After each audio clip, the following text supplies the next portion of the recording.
Hello everyone, सो ये हमारे पास recent का क्वेश्चन है जहां पर आपको काफी ज्यादा कंफ्यूजन था कि आपके पास आंसर क्या होगा। तो देखिए सिनेरियो क्या है।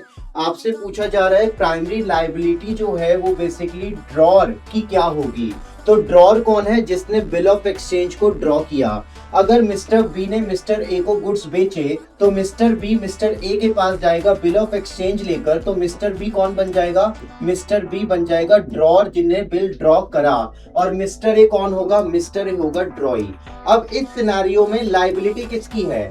मिस्टर बी जो है ए के पास जाएगा बिल लेकर और ए पे करेगा। तो प्राइमरी लाइबिलिटी ड्रॉई की है जो कि मिस्टर ए ने पैसा देना है। अब यहां पे कह रहा है ड्रॉर की लाइबिलिटी कब होगी?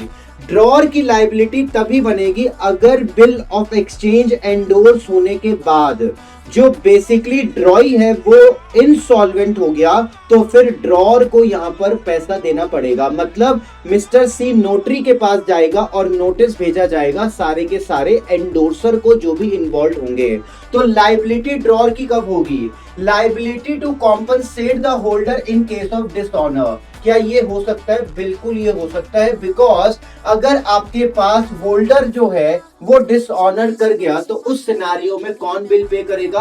बेसिकली ड्रॉर पे करेगा। Liability to pay amount at maturity, ये किसकी लाइबिलिटी है? ड्रॉई की लाइबिलिटी है। Liability to provide sufficient fund to the drawee, क्या ड्रॉई जो है वो बेसिकली ड्रॉर को सफिशिएंट फंड देगा? ड्रॉई तो इंसॉल्वेंट हो चुका है, तो ये आपका आंसर नहीं होगा। लाइबिलिटी टू पे the holder without any condition, condition क्या है? कंडीशन है इफ द ड्रॉई इज इंसॉल्वेंट, तभी आपके पास जो आंसर होगा वो क्या होगा? तभी आपके पास जो प्राइमरी लाइबिलिटी होगी वो ड्रॉर की होगी। तो इसलिए आपके पास आंसर बन जाएगा option number A. Thank you so much.